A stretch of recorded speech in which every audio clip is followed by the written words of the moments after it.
Hi guys, welcome to my channel. My name is Latif and today I'm trying to explain my 3-5-2 tactic. I decided to go over an idea that came to my mind a few months ago and I believe I have found a new tactic. Of course, it should not be forgotten that tactics and lineups can change according to many factors, especially the players we have, and therefore tactics and lineups can be applied if certain conditions are appropriate. I use 3-5-2 formation for my tactic.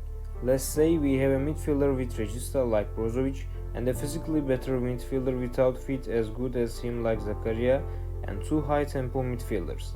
Wingbacks should have great finishing like Hakim and Marcos Alonso, and whichever wing they play, they should have feet with the dominant feet, and finally, center forwards play in false 9 role. Center stopper is a midfielder, physique is better. And in midfield we have two midfielders with a high tempo and one midfield has regista abilities. In the set attack we are changing shape and transform to 2-2-6 formation. Center stopper comes to other midfield and two midfielders have high tempo abilities are going to wings and wingbacks are running to false 9s, backs or half spaces. The left foot of the midfielder who jogs the left wing must be the dominant foot and the right foot of the midfielder who jogs the right wing must be the dominant foot. Because when they are running to sides, they should cross the ball quickly. If one of the two hasn't right foot in the right side, they should change among their sides. Let's say left center midfielder's crossing ability is better than other midfielder and both of them use right foot. If this is the case, they should change their positions, so midfielder with better crossing ability can use his talent. If left wing back's dominant foot is his right foot and right wing back's dominant foot is his left foot, they can more easily run behind in half space and center area, because they are using diagonal run to go half space and center area, and for diagonal run from left wing your dominant foot should be your right foot, because your right foot is more inside than your left foot, so you can comfortably use diagonal run. It's something we do automatically. Our mind says it's your dominant foot, so you can run inside. When center forwards come to midfield to take ball, we have 6 players in the midfield area, 2 defensive midfielders, 2 center midfielders and 2 center forwards, so we have more players in the midfield than the opposite team. Center forwards came to midfield and opponent team stoppers couldn't follow, because if they want to follow, they break the defense line and we can easily run behind the defense line. I'm using 2 false 9s because opponent team can control one, but opponent team can't control 2 false 9s. They should have 2 defensive midfielders for taking man marking, but if they do this, opponent team's midfield is too unbalanced. Let's think. We want to make play, but opponent can have great pressing abilities and we can't do what we want. In this problem, we need extra players for making play and unbalancing opponent team. These players are false 9s because when they come to midfield, we have 2 more players in midfield area and they are free. Defense players can't follow and midfielders can't see because false 9s are coming behind them. So false 9s come to midfield and when they take the ball they pass midfield line. Now we have big advantage to score goal. When false 9s come to midfield, they pull opponent team center backs and in the side areas we have 2 versus 1 advantage because 2 midfielders run to the side areas. And we confuse opponent team's fullbacks. If they cover midfielders, wingbacks have free area and they can easily run behind defense in the half spaces and center. If they cover wingbacks, side areas are free for midfielders and they can cross easily. Opponent team can't stop easily this tactic because firstly opponent team's winger can mark wingback, opponent team's midfielder can mark midfielder, and opponent team's other midfielder or center back can mark center forward. But then wingback transforms to a center forward, midfielder transforms a wingback, and center forward transforms a midfielder. Firstly, they could cover by using man marking, but then we change positions and they should change their positions too. They should transform to zone defense in the same time and it's too difficult. That's why wingbacks are running behind opponent team's defense line in half space and center.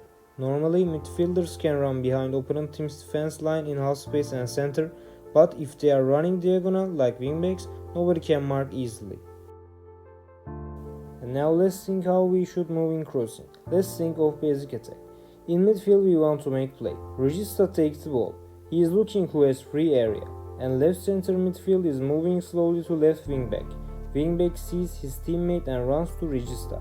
Wingback has marking with opponent team's right winger and he is still marking left wingback because he has no idea about center midfielder's move. So now left center midfielder has free in the left side and Regista sees left center midfielder. When he takes the ball, left false 9 comes close to midfield and wants to take the ball. Now opponent team's mind is confused because we have changed 3 positions in midfield. Left center midfielder passes ball to left false 9 in the left side and runs to opponent team's right defense line. And left wingback starts his run in the midfield and comes close to left false 9. Left false 9 gives the ball to left wingback as soon as he receives it, and left wingback passes ball to left center midfielder by running behind opponent team's right back. Now, left center midfielder is free for crossing ball in the left wing. Left wingback starts his run before passing the ball to left center midfielder, so he should continue his run and go to near post. Left false 9 should go to penalty spot or penalty arc because his position isn't close to penalty area, so he should lose time by running to penalty area. Right false 9 has time for running to penalty area because he is still waiting in front of opponent team's defense line. Right wingback should run to right half space and right center midfielder should run to opponent team's left backs behind. When right wingback runs to right half space, opponent team's left back should follow him because if he doesn't follow, right wingback has free area in the penalty area. So opponent team's left back is close to right wingback and right center midfielder can easily run behind opponent team's left back. Now we have advantage against opponent team's left back, he must mark both of them. Also we should think how we can retrieve the ball.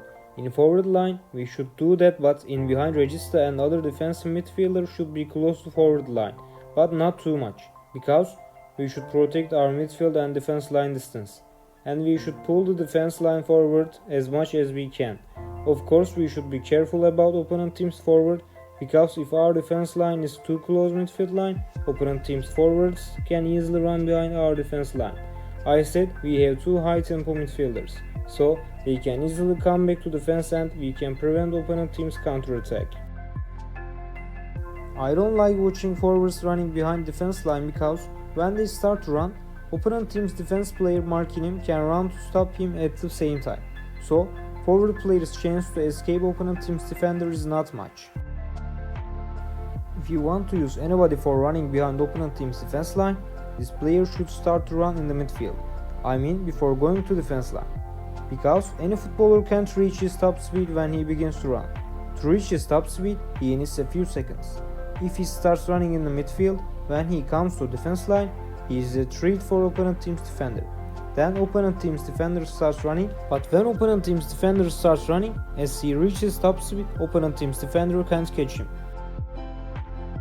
I said in set attack, center back comes to midfield to help other center midfield for making play. Because opponent team can mark center midfield, and if they can mark, we can't make play easily. To solve this problem, center back comes to midfield and helps him. In Manchester City, Pep Guardiola uses 2 fullbacks to solve this problem. Walker and Zinchenko come to help Rodri for making game, so it's my solution. In goal kick, we want to make play by using short passes. Right and left center backs take positions on the left and right in the penalty area. Center back should be close to our regista, and 2 center midfielders should use sides. Because, firstly, I want to save our center midfielders from opponent team's crowded midfield. Secondly, if our midfielders go to sides, our wing backs should go to midfield. The point is confusing opponent team's mind. They can't use marking easily. We will force them to make choices. If they choose defending side, midfield is free for our team and wingbacks can use their dribbling talents. If they choose defending midfield, we have 2 midfield players in the sides and they are free. As the third, I said left center midfielder's dominant foot is his left foot and left wingback's dominant foot is his right foot. And these rules are true for the other side as well in my game plan. So, why would I want to use wingbacks for expanding game to sides? Left wingback's dominant foot is his right foot and right wingback's dominant foot is his left foot. So, they can use sides very well. We have 2 false nines and in goal kick they can be very functional. Defense players, especially center backs, can't follow false nines because if they follow, their defense line is broken and we can easily go behind opponent team's defense line. So, Now we have extra 2 free footballers in the midfield. We can easily make play because we have a lot of footballers in the same area now. Lastly, I would like to point out that my thinking about the strikers behind the back defenses is not misunderstood. Of course, forward players can run behind opponent team's defense line. If he can move first a little back and then starts to run, he can escape opponent team's defense player. Or if he can run behind opponent team's defense player can't see him, and when forward player runs behind him, he has no idea about forward player's position. That's my tactic, and I hope I can explain my ideas. Finally, I want to say all tactics, systems and lineups can work if certain conditions can be met. And lineups can change because lineups are not important. The important thing is ideas and know how to apply them. If you know how you can narrow the area and expand the area, if you want to use 10-0-0 formation, you can win any match. Thanks for watching this video, guys. I hope this video can be useful for you. You can follow my Twitter and Instagram account and also my blog. May football be with you.